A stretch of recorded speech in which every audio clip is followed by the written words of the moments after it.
엄마, 어, 나 예전에 루푸스 걸렸을 때 그때 찍어놨던 사진이나 이런 거 있나? 아니, 엄마, 왜?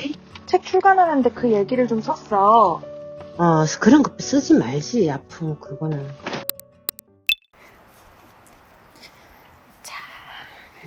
안녕 다정이들. 오늘은 퇴근하고 카메라를 켰어요. 원래 제가 보통 운전하면서 콘텐츠를 하니까 제가 카메라 렌즈를 보면 어색해져. 그래서 반발을 하려고 한다. 이해해줘라 라고 이해해줬으면 좋겠는 마음이 커서 좀 긴장하더라도 우리 다정이들이 따뜻한 아니 다정한 마음으로 이해해주길 바라면서 저를 이번 영상으로 처음 만나는 분들도 있을 것 같아서 저의 소개를 해보면 저는 창업 9년차 사업가이자 홍대에 100평이 넘는 건물을 소유하고 있는 건물주이자 한남동에 21억 5천 아니 정확하게 21억 4,500짜리 단독주택을 소유한 자수성가 이혜인이라고 합니다. 라고 저의 소개를 누군가는 해주실 수 있지만 제가 생각하는 진짜 저의 소개를 하려고 카메라를 켰어요. 제 친구들도 혹은 우리 가족들도 처음 들을 수도 있고 그랬었어? 라고 할 수도 있는 얘기를 결론은 우리 다정이들에게 힘을 주려고 차근차근 꺼내보려고 합니다. 나의 소개는 두 가지의 키워드로 할 수 있어.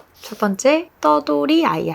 그리고 두 번째 나를 소개할 수 있는 키워드는 난기류 비행이라는 키워드야. 그게 1년 동안 꾹꾹 눌러 담아 쓴 이 다정한 사람이 이긴다라는 책에 담았어요. 저는 태어나서 3살 때 저희 부모님이 이혼하시고 큰이모와 할머니와 그리고 다양한 어른들의 품에 옮겨 다니면서 씩씩하게 자랐어. 그래서 제가 많은 어른들의 다정함을 받고 자랐기 때문에 많은 어른들이 어떤 마음과 어떤 사랑을 지니신지 잘 이해하고 있는 것 같아. 그래서 나의 결핍이 저는 또 다른 재산이 됐다고 생각하고 두 번째 글은 난기류 비행이라는 글을 적어 내려갔는데 나의 설명은 저는 루푸스 환자입니다로 소개할 수 있을 것 같아. 영상 시작할 때 나왔던 엄마가 말한 것처럼 저 역시 30살이 넘도록 나의 불행을 나에게 찾아온 난기류를 불행이라고만 생각했는데 루푸스라는 못된 병에 걸리고 저는 제 인생에 쉼표 하나를 찍었다고 생각을 했거든. 우리 어머니는 인정하시지 않지만 나는 명확하게 인지하고 있는 저는 루푸스 환자고요. 그리고 그 루푸스를 건강하게 이겨내고 있는 사람입니다. 제가 27살 때였을 거야. 야외 촬영으로 햇빛을 강하게 쬐고 일을 하던 날이었는데 요즘 날씨처럼 쨍쨍한 햇볕을 10시간 넘게 쬐면서 열심히 촬영을 했거든? 근데 그날 저녁에 여기 두피부터 발끝까지 흰색 농양이 꽉 찬 진짜 엄청 큰, 엄청 뿔난 여드름처럼 온몸을 덮은 거야. 그래서 급하게 응급실을 가게 됐어. 응급실에서 피검사와 여러 가지 검사를 하고 내가 얻은 병명이 루푸스라는 병명이었어. 나는 잘 이해하지 못했어서 막 검색을 해보니까 아까 말했던 것처럼 그런 염증이 온몸을 덮고 나의 세포들이 나를 위해 싸우지 않고 나를 공격하는 그런 못된 병이더라고. 근데 나는 그때 나의 인생의 쉼표를 한번 찍으면서 오히려 나를 더 사랑하게 된 것 같아.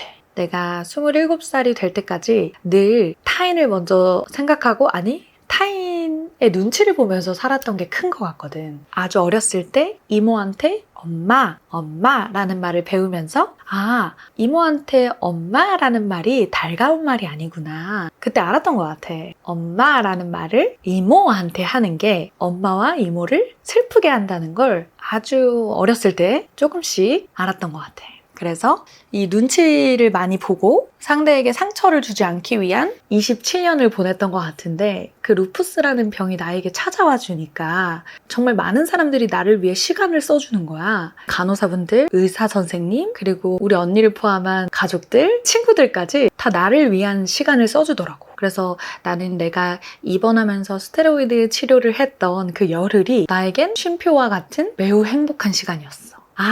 누군가가 나를 위해 울어주기도 위로해주기도 시간을 써주는 것도 받을만 하구나 라는 생각을 했던 때였어. 그 불행이 지금 생각해보면 나를 아끼게 했던 계기였던 것 같아. 그래서 나의 몸을 아끼고 나의 몸을 위해 1년 동안 12알 정도 되는 소론도정이라는 스테로이드제를 먹었거든.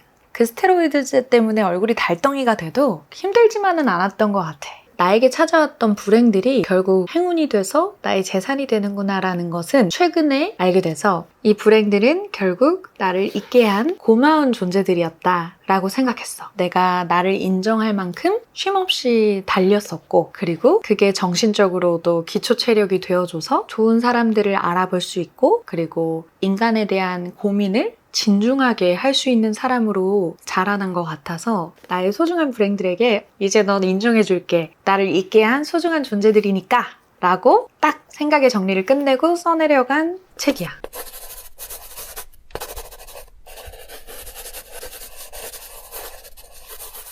책 제목은 다정한 사람이 이긴다 라고 정했는데 나는 누군가에게 친절과 다정함을 전하는 사람들은 이 세상 누구보다 단단한 사람들이라고 생각을 해왔거든. 왜냐면 그 사람들이 누군가에게 전하는 다정함은 사실상 깊게 들여다보면 결핍이었고 불행이었다고 생각해. 그것들이 나 진짜 열심히 살 거야 라는 동기가 되어서 행동을 하게 했고 그 행동이 결과를 불러일으켰다고 생각을 하거든. 그게 다정함의 결과고 감사와 사랑의 언어로 표현이 됐다고 생각을 해. 그래서 친절하고 다정한 사람들을 이렇게 보면 얼마나 단단한 사람일까라는 생각을 하게 됐던 것 같아. 그리고 그런 사람들은 실제로 멘탈이 겁나 세. 엄청 단단한 내면을 가지고 있는 사람이라고 생각하거든. 그래서 다정이라는 키워드는 말랑말랑할 수 있는데 내가 생각하는 다정함은 무조건 이긴다였어. 내가 생각하는 다정한 사람은 본인이 가진 불행을 행복으로 치환한 사람인 것 같아. 그래서 책 제목은 다정한 사람이 결국엔 이긴다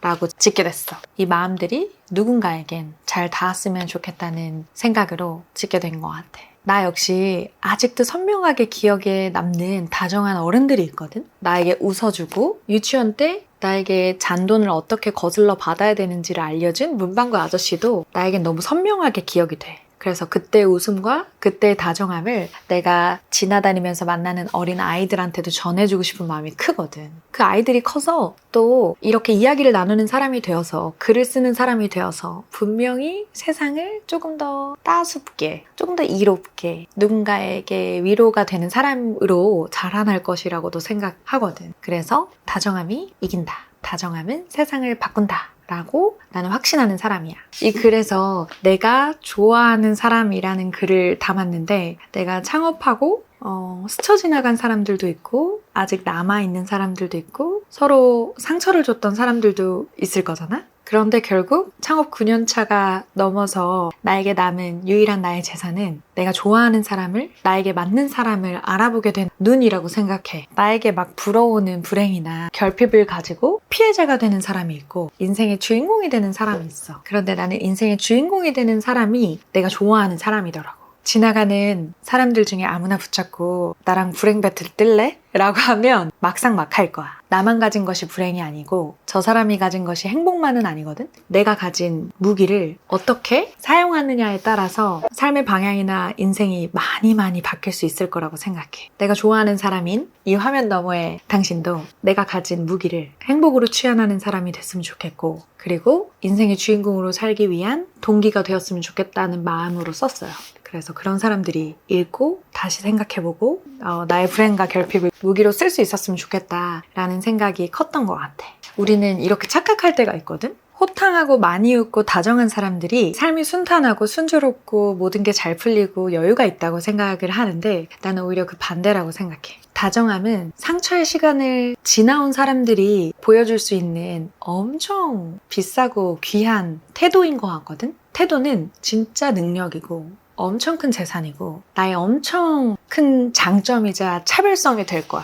그래서 이 책에는 사람을 남기고 관계를 바꾸는 그런 이야기들이 담겨 있는 책이야. 나오기까지 많은 사람들의 걱정과 반대가 있었지만 그게 곧 나고 앞으로 내가 살아갈 재산이니 우리 다정이들이랑 나누고 싶었어. 그리고 나의 자기소개를 숫자와 멋있어 보이는 문장들이 아닌 진짜 별 볼 일 없었던 나, 그게 나다 라고 솔직한 이야기를 전하고 싶었던 게 가장 컸어. 부드러운 사람은 결코 약하지 않다라는 글을 쓰면서 이 제목을 생각하게 됐거든. 그래서 이 책은 불행 속에 있는 사람 혹은 결핍을 가졌다고 생각하는 사람, 사실 불행과 결핍이 있지만 아닌 척하고 사는 사람, 그리고 조금 더 나은 내일을 살고 싶은 사람이 나랑 글로도 만났으면 좋겠어.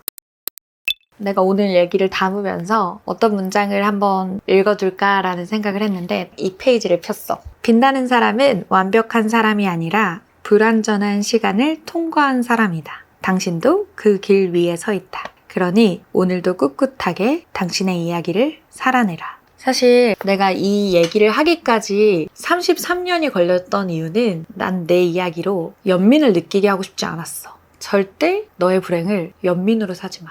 그러면 진짜 무기로 쓸 때 재미가 없다? 내가 3살에 떠돌이 아이로 컸다는 게, 그리고 내가 루푸스라는 병이 찾아왔다는 게 나에게 이제 장애물이 아닌 재산이거든? 그런 스토리가 없으면 재미가 없거든. 지금은 내 인생의 일부지만 2부에서 오는 불행과 또 3부에서 오는 결핍들이 분명히 있을 거라고 생각해. 근데 나는 어떤 불행이 찾아오든 어떤 난기류를 만나든 그 난기류 안에서 살아남을 거고 그 불행 안에서 주인공이 될 거야. 라는 약속을 다정이들한테 하고 싶었고, 우리 다정이들이 가진 불행과 결핍도 클라이막스에서 멋지게 사용하자라는 말을 꼭 하고 싶었어. 그래서 이 책은 이런 띠지를 가지고 있는데, 이런 띠지를 벗기면 짜란, 손잡고 있는 2사람이 나와. 나와 다정이들이 아닐까? 8월 11일 오늘 이 책이 세상에 나오게 됩니다. 이 책을 다정이들에게 처음 소개하는 건데, 이 책 1세에 편지를 담아서 선물하고 싶거든? 받아주겠니? 그래서 우리 다정이들이 가진 재산 있지? 내가 지나왔던 시간 속에서 내가 가졌던 결핍이나 혹은 불행이 있다면 나의 재산처럼 자랑을 해주고, 그런 다정이들 중 5분에게 이 첫 책을 가장 먼저 받아볼 수 있도록 보내주려고 해. 그리고 여기에 내가 진짜 전하고 싶었던 이야기를 손편지로 적어서 보내줄게. 댓글로 다정이들의 이야기를 같이 나눠줬으면 좋겠어. 네가 태어나서는 내가 아팠잖아. 그랬지? 그러니까는 너가 별로 없는 거야. 엄마가 너무너무 속상하더라고. 막 그래도 참 이쁘게 잘 커졌다. 이런 감사한 마음. 내 딸은 요즘에 행복이 겨운데? 그래서 엄청 감사하다고. 고맙고 감사하고. 그래.